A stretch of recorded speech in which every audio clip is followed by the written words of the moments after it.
নমস্কার, শুরু করছি সরগরম আপনাদের সঙ্গে আমি পাপিয়া। লোকসভা উপনির্বাচনে সবুজ ঝড়ের পর কাল ধর্মতলার মেগা সমাবেশে কি বার্তা দেন মমতা বন্দ্যোপাধ্যায়, সেদিকেই সবার নজর। জেলা থেকে কলকাতায় এসে পৌঁছচ্ছেন নেতাকর্মীরা। কেন সেভাবে দেখা যাচ্ছে না অভিষেক বন্দ্যোপাধ্যায়কে বিদেশ থেকে ফিরে আসার পর? এই নিয়ে জল্পনা তুঙ্গে। ফিরতে চাই, পাবো কি সেই পথ? লিখেছিলেন কবি আল মাহমুদ। বাংলাদেশের অশান্ত পরিস্থিতিতে এখন সেই উত্তরের অপেক্ষায় সবাই। এই সমস্ত বিষয় নিয়ে আমরা আলোচনায় আসবো। অবশ্যই বাংলাদেশের পরিস্থিতি নিয়ে আলোচনা করব। আমাদের সঙ্গে স্টুডিওতে অতিথিরা রয়েছেন, কিন্তু তার আগে শুরুতেই আপনাদের সামনে রাখবো তৃণমূলের 21শে জুলাই সমাবেশ।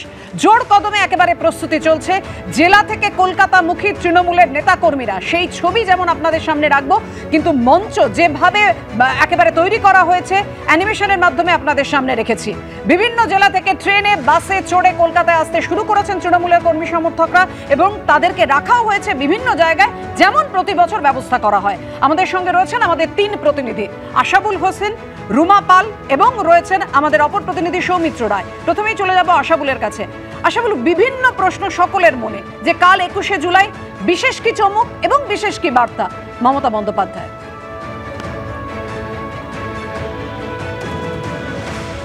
দেখো, মমতা বন্দ্যোপাধ্যায় আজকে অনেকটাই ইঙ্গিত দিয়ে গেছেন যে তার বক্তব্যের নির্যাস কী হবে। তিনি যে রাজ্য রাজনীতির প্রেক্ষাপট এবং জাতীয় রাজনীতির প্রেক্ষাপট বিবেচনা করে তিনি যে প্রয়োজনীয় বক্তব্য রাখবেন সেই বার্তাটা দিয়েছেন। ফলে তিনি বলেছেন যে বাংলা রক্ষার স্বার্থে এবং দেশের স্বার্থে তিনি বক্তব্য রাখবেন। এই 21শে জুলাইয়ের সভাটা নিছক একটি সভা নয়। ফলে বোঝাই যাচ্ছে একদিকে বাংলা এবং বাঙালি আবেগ, সেই আবেগকে সামনে রেখে তিনি প্রয়োজনীয় বক্তব্য রাখতে পারেন। এবং তৃণমূল কংগ্রেসের অভিযোগ যে বাংলায় বিভাজনের রাজনীতি, বিদ্বেষের রাজনীতি এটা করতে চাইছে বিজেপি, ফলে তার বিরুদ্ধে মমতা বন্দ্যোপাধ্যায় তীব্রভাবে সরব হতে পারেন। এবং দ্বিতীয়ত, জাতীয় রাজনীতির প্রেক্ষাপটে ইন্ডিয়া জোটের একটা শরিক হিসাবে তার দল যে একটা প্রাসঙ্গিক ভূমিকা পালন করতে চায় এবং দায়িত্বশীল ভূমিকা পালন করেও তৃণমূল যে একটা স্বতন্ত্র রূপে নিজেদের রেখে দিতে চায়, সেই বার্তাটাও মমতা বন্দ্যোপাধ্যায় কালকে দেবেন বলে মনে করা হচ্ছে। কালকের সভায় অখিলেশ যাদব তিনি উপস্থিত থাকবেন, তিনি বক্তব্য রাখবেন।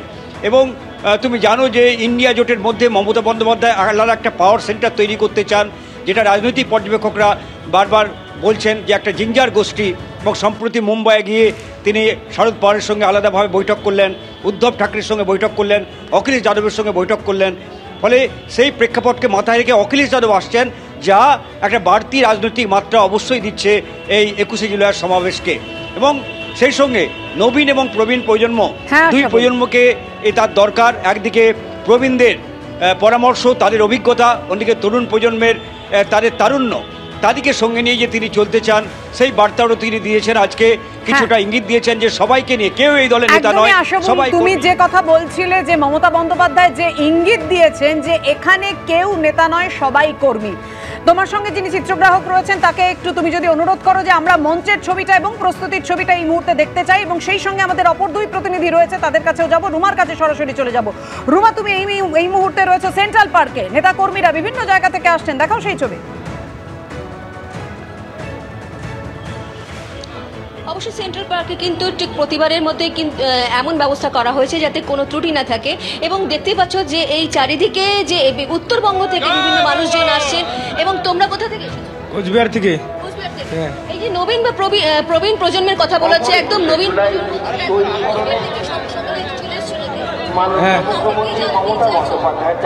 কালকে তারা নেতা মন্ত্রীকে শুনতে চাইছেন। এবং দেখো, এই দেখো ছবিগুলো দেখতে পাচ্ছ, যারা একদম উত্তরবঙ্গ, এবং তারা স্লোগান তুলছেন। এবং এখানে যেমন ব্যবস্থা করা হচ্ছে সেই ব্যবস্থায় কিন্তু এই চিত্র তুলে ধরছি। আরও একটি ব্যবস্থার কথা বলে দিচ্ছি যে একটু দাদা একটু সরে যান যদি। আমরা দেখতে পাচ্ছি যেমন একদিকে মেডিকেল ক্যাম্প রয়েছে, অন্যদিকে কিন্তু দেখতে পাচ্ছ যে একদম কন্ট্রোল রুম রয়েছে, পুলিশ কন্ট্রোল রুম। নিরাপত্তার ব্যবস্থাও কিন্তু জোরদার করা হয়েছে। যেহেতু এখনো পর্যন্ত যা খবর যে 15,000-এরও বেশি কর্মী সমর্থক উত্তরবঙ্গ থেকে, বিভিন্ন জেলা থেকে তারা এখানে এসে উপস্থিত হয়েছেন। অবশ্যই এখন রাত 8টা বেজে গিয়েছে এবং সেখান থেকে দেখা যাচ্ছে যে তারা এসছেন, কিন্তু এখনো দেখা যাচ্ছে তাদের মধ্যে যে উৎসাহ উদ্দীপনার কিন্তু কোনো খামতি নেই।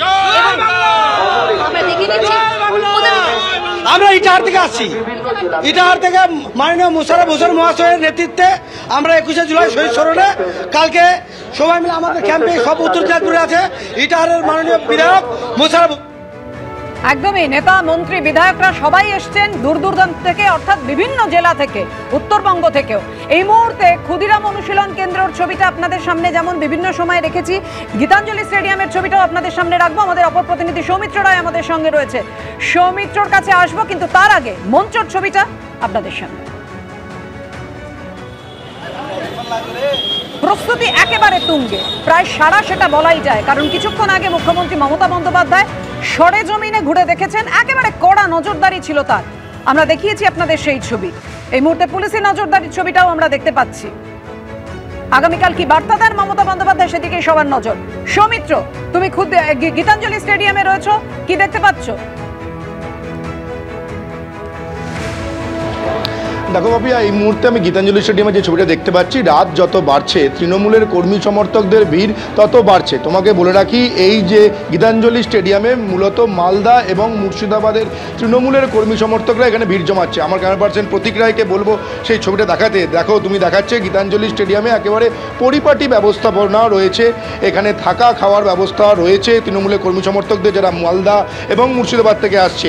এখানে তার পাশাপাশি দলীয় যারা তৃণমূলের নেতৃত্ব রয়েছে তারাও এখানে হাজির রয়েছেন, যেন কোনো রকম অসুবিধা না হয়, কোনো রকম ত্রুটি না থাকে। পুরো বিষয়টা নজরদারি করার জন্য স্থানীয় যে তৃণমূল নেতৃত্ব তারাও হাজির থাকছে। স্থানীয় তৃণমূল নেতৃত্ব সূত্র মারফত যেটা জানা যাচ্ছে যে এখানে মালদা মুর্শিদাবাদ থেকে প্রায় 8 থেকে 9 হাজার তৃণমূল কর্মী সমর্থক এই গীতাঞ্জলি স্টেডিয়ামে হাজির হয়েছে। তুমি দেখতে পাচ্ছ এই মুহূর্তে ক্যামেরা পার্সন প্রতিক্রিয়া যে ছবিটা দেখাচ্ছে, এটা হচ্ছে শোবার জায়গা। গীতাঞ্জলি স্টেডিয়ামে একেবারে শেড সহ এবং চারিদিক ঘেরা একটা শোয়ার জায়গা এখানে ব্যবস্থা করা হয়েছে। এবং যেটা জানা যাচ্ছে যে আগামীকাল সকাল 9টা বাজার পর থেকে এখান থেকে বাসে করে যে মূল যে শহীদ মঞ্চ ধর্মতলায়, সেখানের উদ্দেশ্যেই মালদা এবং মুর্শিদাবাদের যারা তৃণমূলের কর্মী সমর্থকরা রয়েছেন তারা এখান থেকে রওনা দেবেন।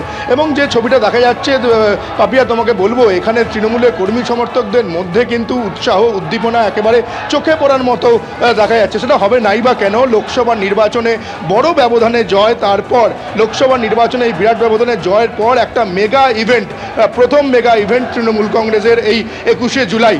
তারপর কিন্তু এই যে আগামীকালের যে 21শে জুলাইয়ের মঞ্চ থেকে মুখ্যমন্ত্রী মমতা বন্দ্যোপাধ্যায়ের যে টার্গেট রয়েছে আগামী 2026 নির্বাচন, সেটাও কিন্তু এখানে যারা তৃণমূলের কর্মী সমর্থকরা এসছে তারা খুবই ভালোভাবেই বুঝতে পারছেন। তুমি দেখো, এখানে মালদা থেকে যে তৃণমূলের নেতৃত্ব রয়েছেন তাকে ঘিরে ধরে একেবারে স্লোগান শাউটিং করছেন এখানের অন্যান্য যারা তৃণমূল কর্মী সমর্থকরা রয়েছেন তারা। ফলে মোটের ওপরে এই গীতাঞ্জলি স্টেডিয়ামের যে ছবিটা দেখতে পাওয়া যাচ্ছে সেটা একেবারে কিন্তু তৃণমূল কর্মী সমর্থকদের উৎসাহ চেনা ছবি, কারণ প্রত্যেক বছর এই ছবিটাই দেখা যায়। তৃণমূল নেতা কর্মীরা যারা দূর দূরান্ত থেকে আসেন তাদেরকে এভাবেই রাখার বন্দোবস্ত করে তৃণমূল। আজকে মুখ্যমন্ত্রী মমতা বন্দ্যোপাধ্যায় নিজে গিয়েছিলেন 21শে জুলাইয়ের সমাবেশ মঞ্চ এবং সেখানকার পুরো ব্যবস্থাপনা খতিয়ে দেখতে গিয়ে কি বললেন দেখুন। শহীদদের সম্মানে স্মরণে 21শে জুলাই আন্দোলনে যারা শহীদ হয়েছিলেন তাদের সহ বিভিন্ন গণ আন্দোলনে যারা শহীদ হয়েছে তাদের সকলকে আমরা শ্রদ্ধার্ঘ্য নিবেদন করি। আর আমাদের যত ইলেকশন হয় মামাটি মানুষকে ধন্যবাদ জানিয়ে 21শে জুলাইটাকেই আমরা বেছে নিই মামাটি মানুষকে ধন্যবাদ জ্ঞাপন করবার জন্য, মামাটি মানুষ দিবস হিসেবেও পালন করবার জন্য। আমার সবার কাছে একটাই অনুরোধ থাকবে, শান্তিপূর্ণভাবে মাথা ঠান্ডা করে সবাই আসবেন। আর যারা বাসে আসবেন অনেক দূরে দূরে জেলা থেকে, বাসের ড্রাইভারকে বলবেন আস্তে চালাতে, জোরে যেন না চালায় যাতে কোনো অ্যাক্সিডেন্ট না হয়। আমি পুলিশকেও বলেছি এই ব্যাপারটা দেখে রাখতে। আর 2 হচ্ছে ট্রেনে যারা আসবেন, ট্রেন তো আপনারা জানেন ওদের কিন্তু 15 দিন আগে মিটিং করে আমরা রিকোয়েস্ট করেছিলাম যে যেন ট্রেন কোনো রকমভাবে বাতিল করা না হয় বা বন্ধ করা না হয়। উপরন্তু যে কোনো বড় জমায়েত হলে, আমি নিজে রেল মিনিস্টার হিসেবে কাজ করে এসেছি অনেকবার, আমি জানি এটা রেলের ডিউটি টু ক্লিয়ার দ্য রাশ, এখানে ফ্রিকোয়েন্সি বাড়ায়। এইটুকু বলে গেলাম। বাদ বাকি যা বলার, আমি প্রতিবারই আসি, কর্মীদের সাথে দেখা করে যাই। আমাদের এখানে নেতা কেউ নেই, এখানে সবাই তৃণমূলের সহকর্মী। আর কালকে যদি ওয়েদার ঠিক থাকে অখিলেশ আসবে, অখিলেশকে আমি আমন্ত্রণ জানিয়েছি। আমরা প্রত্যেকবারই চেষ্টা করি কাউকে না কাউকে নতুন করে নিয়ে আসার। এছাড়াও বুদ্ধিজীবীদেরও অনেককেই আমরা আমন্ত্রণ জানিয়েছি যারা প্রতিবারেই থাকেন। তার কারণ এটা যদি কেউ মনে করেন রাজনৈতিক সভা শুধু, তার নয়, এটা বাংলার অস্তিত্ব রক্ষা, দেশের অস্তিত্ব রক্ষা, বাংলা মাকে রক্ষা করার সভাও। এবং আজকেও মমতা বন্দ্যোপাধ্যায় এক্স হ্যান্ডেলে লিখেছেন যে 21শে জুলাই বাংলার ইতিহাসে রক্তঝরা একটা দিন। আমি হারিয়েছিলাম আমার 13 জন সহযোদ্ধাকে, তাই 21শে জুলাই একটা আবেগ। আমি এখানেই বৈষ্ণবদার কাছে আসবো।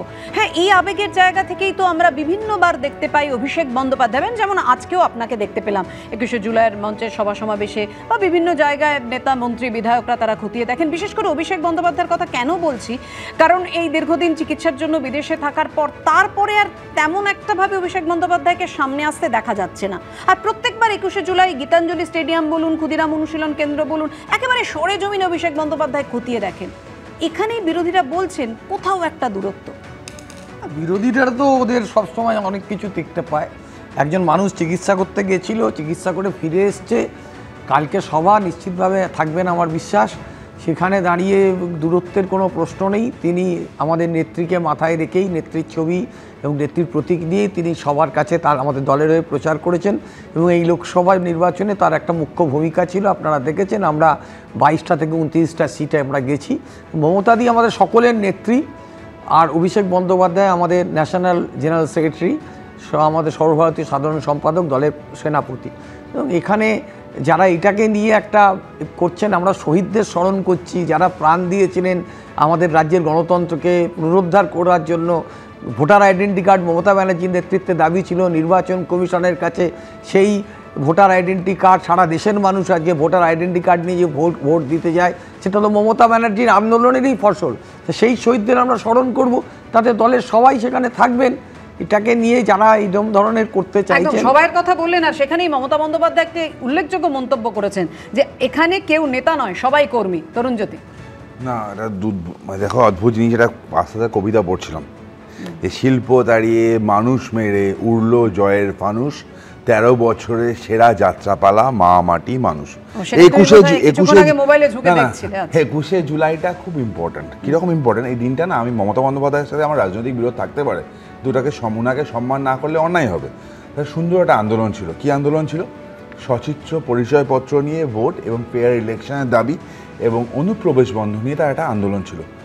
এটা কি আমরা মাঝে মাঝে অবাক হয়ে যাই, ইনি কি সেই মমতা বন্দ্যোপাধ্যায়? ইনি কি সেই অগ্নিকন্যা যে 93 সালে আন্দোলনটা করেছিল মানে ফেয়ার ইলেকশনের দাবিতে? তিনি আসার পর রাজ্যে ফেয়ার ইলেকশন ব্যাপারটা তো সোনার পাথরবাটিতে পরিণত হয়েছে।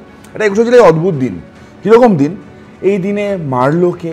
সিপিএম, মরল কংগ্রেস কর্মীরা, পালন করে তৃণমূল, এবং মঞ্চ থেকে অদ্ভুতভাবে শহীদদের কথা যতটা মনে করা হয় তার থেকে বেশি গালাগালি করা হয় কেন্দ্র সরকার এবং ভারতীয় জনতা পার্টিকে। আমি জানি না কেন, আমি জানি না 2013 সালে, যদি ভুল না করি, আমার বৈষ্ণবদা আছেন, আমি আইনজীবী হিসেবে আমার সিনিয়র, উনি আমাকে ধরিয়ে দেবেন, যে সুশান্ত চট্টোপাধ্যায় কমিশন যেটা অ্যাপয়েন্ট হয়েছিল এপ্রিল 2014 তারা রিপোর্ট দেওয়ার কথা ছিল, যিনি উল্লেখ করেছিলেন ওই ঘটনাটাকে জালিয়ানওয়ালাবাগের ঘটনার থেকেও মারাত্মক, সেই রিপোর্টটা আজ পর্যন্ত কেন আসলো না?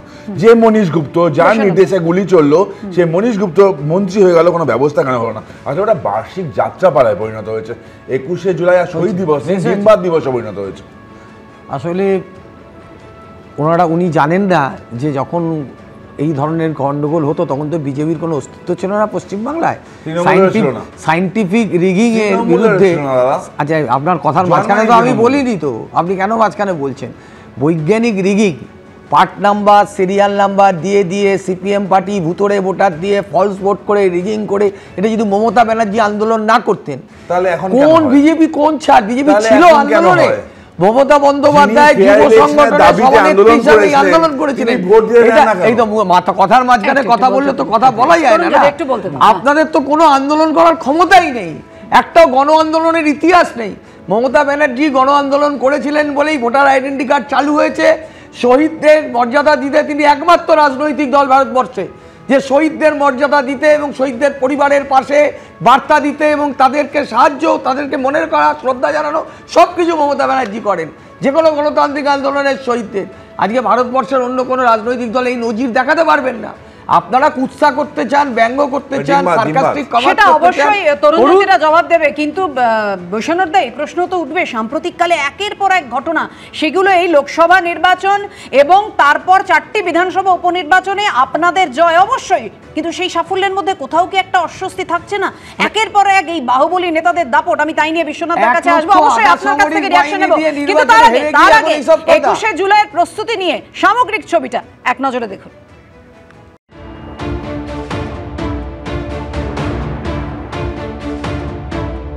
রাত পোহালে 21শে জুলাই তৃণমূলের মেগা সমাবেশ।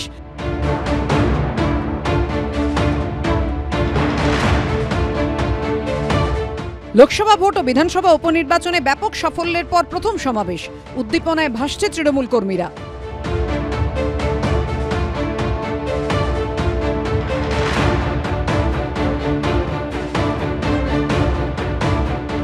ধর্মতলা 21-এর মঞ্চ প্রায় প্রস্তুত, ভিক্টোরিয়া হাউসের সামনে চলছে শেষ মুহূর্তের প্রস্তুতি।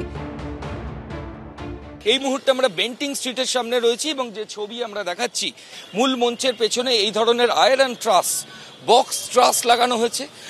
এটা কিন্তু এই ধরনের স্ট্রাকচার কিন্তু গত কোনো 21শে জুলাইয়ে দেখা যায়নি। এবছর তৃণমূল কংগ্রেসের তরফ থেকে মঞ্চের যে ডিজাইন সেটা কিছুটা চেঞ্জ করা হয়েছে। প্রায় 30 ফুট উচ্চতায় বক্স ট্রাস রয়েছে। এই র্যাম্প দিয়ে মুখ্যমন্ত্রী মমতা বন্দ্যোপাধ্যায় এবং 21শে জুলাইয়ের যারা অতিথিরা আছেন, তৃণমূলের এমপি এমএলএরা যারা আছেন, তারা এই র্যাম্প দিয়ে উপরে উঠবেন, ওঠার পর তারা মূল মঞ্চে যাবেন। তৃণমূল সূত্রে খবর, রবিবারের মঞ্চে উপস্থিত থাকবেন উত্তরপ্রদেশের সমাজবাদী পার্টির প্রধান নেতা অখিলেশ যাদব।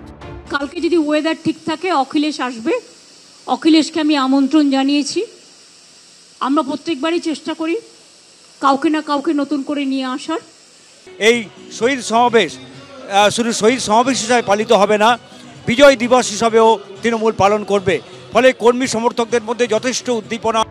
21শে জুলাইয়ের মূল মঞ্চটি 3 ভাগে ভাগ করা। মূল মঞ্চটি দৈর্ঘ্যে 52 ফুট এবং প্রস্থে 24 ফুট, যেখানে বসবেন মমতা বন্দ্যোপাধ্যায়, থাকবেন অভিষেক বন্দ্যোপাধ্যায়, সাংসদ, মন্ত্রী ও অতিথিরা। মঞ্চের দ্বিতীয় ভাগ দৈর্ঘ্যে 48 ফুট ও প্রস্থে 24 ফুট, যেখানে থাকবেন শহীদ পরিবারের সদস্যরা। তৃতীয় স্তর দৈর্ঘ্যে 40 ফুট ও প্রস্থে 24 ফুট, যেখানে থাকবেন বিধায়ক, কাউন্সিলর ও দলীয় নেতারা। মঞ্চে ওঠার জন্য এবার তৈরি করা হয়েছে একটি র্যাম্প। রবিবার মমতা বন্দ্যোপাধ্যায় তার এক্স হ্যান্ডেলে লিখেছেন, 21শে জুলাই বাংলার ইতিহাসে রক্তঝরা একদিন। অত্যাচারী সিপিএম এর নির্দেশে সেদিন চলে গিয়েছিল তরতাজা 13টি প্রাণ। আমি হারিয়েছিলাম আমার 13 জন সহযোদ্ধাকে। তাই 21শে জুলাই আমার কাছে, আমাদের কাছে একটা আবেগ। 21শে জুলাইয়ের গল্প যা উনি বলেন, এটা তো একটা ঘটনা, কিছু ঘটাতে হবে যাতে দখলদারি করা যায়, তার জন্য স্পষ্ট ধরা পড়ে যাবে। তো আচ্ছা, 21শে জুলাইকে কেন্দ্র করে কমিশন হলো, কমিশনের রিপোর্ট কোথায়? আজ পর্যন্ত রিপোর্ট প্রকাশিত হলো না। 11-12 বছর হয়ে গেল, 12 বছর এটা কমিশন রিপোর্ট প্রকাশ করলো না, সরকার প্রকাশ করলো না।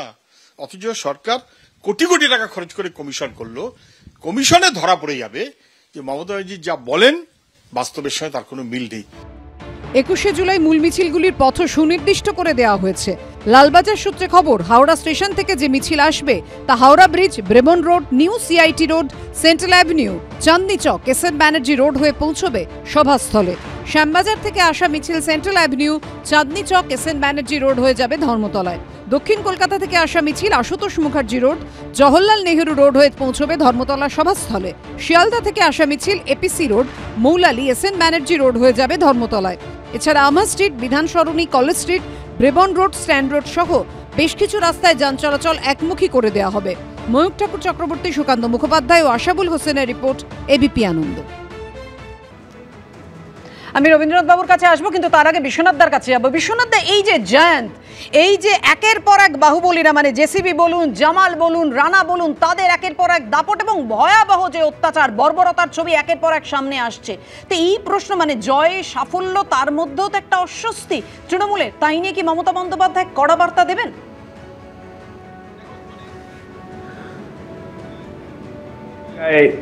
রাজ্যের পরিস্থিতি কিন্তু একই থাকে, মানে তোমার শহীদ শহীদ আর আমার শহীদ শত্রু, এটা তো নয়। মানে সেদিনও যেমন বিরোধী শিবিরে থাকা কংগ্রেসের কর্মীদের উপর পুলিশ গুলি চালিয়েছিল, আজও কিন্তু পুলিশের অত্যাচারে বিরোধী শিবির থেকে বারবার অভিযোগ করা হয়। শুধু সিপিআইএম দলের 257 জনের মৃত্যু হয়েছে 2011 সালের পরে তৃণমূলের দ্বারা, শুধুমাত্র 260 জন বিজেপি কর্মীর মৃত্যু ঘটেছে তৃণমূল কর্মীর দ্বারা, এবং শুধুমাত্র 2021 সালের বিধানসভা নির্বাচনের পরে 54 জন বিজেপি কর্মী মারা গেছেন মাত্র 5 জনের। মানে তোমার শহীদ শহীদ, আমার শহীদ শহীদ না। মানে আমার প্রশ্ন হচ্ছে যে সেদিনও অত্যাচার, সেদিনও অন্যায় শাসক দল করেছে, আজও অত্যাচার, আজও একই ছবি কিন্তু পশ্চিমবাংলার মানুষ দেখছে, ছবি পাল্টাচ্ছে না। আমি বলছি মানে আবেগ যেমন তৃণমূল কংগ্রেসের আছে, মানে তাদের কর্মীদের জন্য একই আবেগ তো অন্য বিরোধী দলেরও আছে, বিজেপিরও আছে, একই আবেগ তো সিপিএম দলের লোকেরও আছে। কিন্তু সারা ভারতবর্ষে যখন সমস্ত রাজনৈতিক দল একসাথে কাজ করতে পারে, কেন পশ্চিমবাংলায় কাজ করতে পারে না বলে তো? কেন দিনের পর দিন শহীদ বেদি শুধু বাড়ছে বাড়ছে বাড়ছে? তৃণমূলের সময় তৃণমূল তৈরি করেছে শহীদ বেদি, আজকে সিপিএম তৈরি করছে, বিজেপি তৈরি করছে। আমরা তো শহীদ বেদিগুলো দেখতে চাই না, শহীদ বেদিগুলো দেখতে চাই না। কেন পশ্চিমবাংলায় এক একটা নির্বাচন আছে, একের পর এক লোক শহীদ হয়, এবং তাই নিয়ে রাজনৈতিক চাপানোতরও চলে, একেবারে প্রতিযোগিতাও চলে। কোটানকোট আমি এই শব্দটা ব্যবহার করলাম কারণ আমরা দেখেছি একের পর এক সেই ছবি। রবীন্দ্রনাথ বাবু, না সেটা তো ঠিকই আছে যে গভর্নেন্সের একটা গোটা পশ্চিমবঙ্গেই আপনি যেটা বললেন যে গোটা পশ্চিমবঙ্গে একটা অদ্ভুতভাবে শাসনের অভাব লক্ষ্য করা যাচ্ছে, কিন্তু তার পাশাপাশি মনে রাখতে হবে এই মুহূর্তে যে উনি যেভাবে রাজনৈতিক দল হিসেবে সাফল্য নিয়ে এসছেন। 2022 সালে উনি বলেছিলেন যে বিজেপি সিঙ্গল মেজরিটি হারাবে। আজকে কিন্তু ইন্ডিয়া জোটের একজন শরিক হিসেবে মমতা বন্দ্যোপাধ্যায় নেত্রী হিসেবে সেটা দেখিয়ে দিয়েছেন যে সত্যি বিজেপি সিঙ্গল মেজরিটি হারিয়েছে, এবং ইন্ডিয়া জোটের শরিক কিন্তু এরা সবাই আছে। এটা ঘটনা যে নানা রকম শাসনের অভাব নানা জায়গায় ঘটছে, কিন্তু তা সত্ত্বেও প্রত্যেক শাসক দলেরই থাকে একটা মানে গণমোহিনী নেতৃত্ব যেখানেই থাকে তার অনুপ্রেরণা দেওয়ার, অনুপ্রাণিত করার এবং সমর্থন যোগানোর বা তাদের উৎসাহ দেবার একটা চ্যানেল থাকে। 21শে জুলাই মমতা বন্দ্যোপাধ্যায়ের কাছে সেই রকম একটা দিন যেখানে তিনি এই যে অসংখ্য মানুষ গোটা পশ্চিমবঙ্গে আছে, এটা তো মানতেই হবে যে এত কিছু সত্ত্বেও উনি 29টা সিট 29টা আসন পার্লামেন্টে পেয়েছেন। বিজেপির হাত থেকে 4টের মধ্যে 3টে উপনির্বাচন ছিনিয়ে নিয়ে এসছেন এবং 4টে উপনির্বাচনই তৃণমূল জয়ী হয়েছে। সুতরাং এই যে বিশাল সংখ্যক মানুষ তাকে যে ভরসা করেছে তার তো নিশ্চয়ই কারণ আছে। সুতরাং সেই কারণটা কতখানি দেখতেই পাচ্ছিলেন যে মমতা বন্দ্যোপাধ্যায় নিজে দাঁড়িয়ে দাঁড়িয়ে, আপনারা অভিষেক বন্দ্যোপাধ্যায়ের কথা বলছেন, এই বয়সেও মমতা বন্দ্যোপাধ্যায় নিজে দাঁড়িয়ে দাঁড়িয়ে বিভিন্ন জায়গাতে তিনি পরিচালনা করছেন, কোথায় কি যাবে, এই যে ক্ষমতা, এইটা কিন্তু পশ্চিমবঙ্গের নেতৃত্বের মধ্যেও এখন নেই। সুতরাং আর অন্য কোনো নেতৃত্বের মধ্যে নেই। সেই নেতৃত্বের গণমোহিনী নেতৃত্ব একমাত্র মমতা বন্দ্যোপাধ্যায়ের মধ্যে দেখতে পাওয়া যাচ্ছে বলেই তাকে মানুষ বিশ্বাস করছে, তাকে মানুষ বিশ্বাস করে এই পরিমাণ ভোট দিচ্ছে। খুব সিম্পল কথা, দেখো আমি আবার বলছি, অনেক বিভিন্ন রাজ্যে নির্বাচন হয়, সরকার পরিবর্তন হয় বা আগের সরকার থাকে, তো পশ্চিমবঙ্গে যে পরিমাণে হত্যালীলা দেখা যায় সেটা অন্তত মুখ্যমন্ত্রী মমতা বন্দ্যোপাধ্যায় যার ইতিহাসে আছে ফেয়ার ইলেকশনের জন্য একটা আন্দোলন দাবি করে। বিষয়টা প্রশ্ন আছে, একটা ঘটনা সেখানে সরকারি আধিকারিককে রীতিমতো ধমকি দিতে দেখা গেছে, গালিগালাজ করতে দেখা গেছে জেলার এক সদস্যকে, শেষে মানে হাত জোড় করতে তাকে ক্ষমা চাইতে বাধ্য করা হয়েছে। মানে জয় মানে সাফল্য মানে তো এটা নয়, সাফল্য মানে তো সংযত হওয়া, বিনয়ী হওয়া। সর্বক্ষেত্রে কিন্তু আমরা কোনো জায়গায় বিজয় উৎসব, বিজয় মিছিল করে কোনো আপনি দেখাতে পারবেন না। আমরা 21শে জুলাই শহীদদের স্মরণে তাহলে ছবিটা দেখতে হচ্ছে কেন? 13 জন শহীদ কারা? 94টা বিধানসভা 13 জন শহীদের নামটা কি? আপনি 13 জন শহীদের নামটা বলুন না একটু, কারা আপনি দেখতে পাবেন সেটা আপনাকে নামটা বলুন দাদা। আপনি দলের মুখপাত্র, দলের সমর্থক, শহীদ দিবস পালন করবেন, 13 জন শহীদের নাম থেকে আপনি অনেক নাম আছে, সেগুলো নামটা বলুন না, নামটাও জানেন না আপনি। নিশ্চিতভাবে জানি, আপনাকে নামটা পরীক্ষার উত্তর দেবো না, কি নাম? পরীক্ষার উত্তর দেবো না। 13 জন শহীদের নাম কি? ওই এলাকার লোক 13 জন শহীদের নাম কি? চাকরি নামটাও জানেন না, আপনারা জানেন না, নামটাও আপনারা কোনোদিন করেছেন নাকি? নামটা কি দাদা? আপনি বলুন না নামটা কি, আপনাদের শহীদদের নাম বলুন, 13 জন শহীদের নামটা কি, বার্ষিক যে যাত্রা পালাটা আপনারা করেন, সবাই অপেক্ষা করছেন তৃণমূলের নেতা কর্মী মন্ত্রী বিধায়ক থেকে শুরু করে প্রত্যেকে একেবারে সাধারণ মানুষও রাজ্যের মানুষও যে কালকে মুখ্যমন্ত্রী মমতা বন্দ্যোপাধ্যায়ের 21-এর সেই সমাবেশ থেকে কি বার্তা দেন। দিনভর আমাদের নজর থাকবে সেই দিকে।